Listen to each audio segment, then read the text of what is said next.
For taking the time out of a very sweaty Westminster day to come into the terrace. We have worked out there's an air conditioning unit strategically placed, so you can see people huddled and big gaps across the floor. That's because people have worked out where the breeze is coming from. So do that, and definitely keep yourself hydrated as well.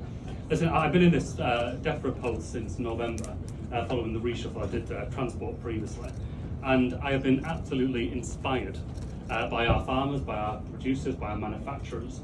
Not just because of their response through COVID, but their response through what is an ever-increasing cost of living crisis affecting every one of our constituents. And I can tell you, coming from a town like Oldham, of course people do notice the energy bills, they do notice the rent and their mortgage payments coming out every month on direct debit. But in the end, most people now will align their direct debit payment to the day they get paid. And then what's left, they feel acutely when they spend it at the supermarket. They feel the pence going up on the bread, on the milk and every other item. And it's telling actually when you speak to supermarkets now just how many are reporting back that people are saying, well, I've got 20 quid. When it gets to 20, just pull back and put the rest to one side. And that £20 buys you less and less every week you go shopping. And so this is a very real crisis, but you will be seeing it at both ends. You'll be seeing your input costs going through the roof, on energy costs, on labour costs, on labour availability, on distribution costs, on packaging. And you'll be asking your customers to try and take some of that, but you know that you're really feeling the squeeze and that's just not sustainable. You might be able to do it for a while, but it's not a business model that can continue indefinitely. You're also huge suppliers to the public sector.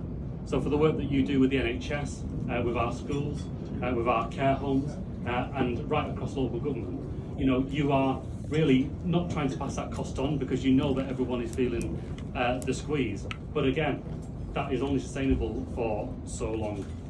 And I know because we're all here today, you'll be kind of busy flicking your Twitter feed. They call it zombie scrolling, don't they? When you keep on doing this because there's something exciting going on in the competitive world of Britain.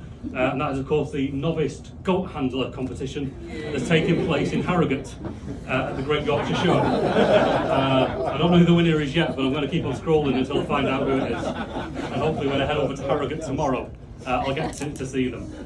You'll know the stats about your industry more than I, and I'm not going to repeat the briefing note that has been provided, other than to say the work that you do and the energy that you put into providing the best quality food produced to high environmental and animal welfare standards really sets us apart around the world. And I want to thank you for doing that, even when, with the demands that you have, it would be easier to rein back on that and use that pressure to say we need to change what we do. We can't afford to do that. We have got to maintain that we are absolutely the best in the world at food production, at farming and manufacturing.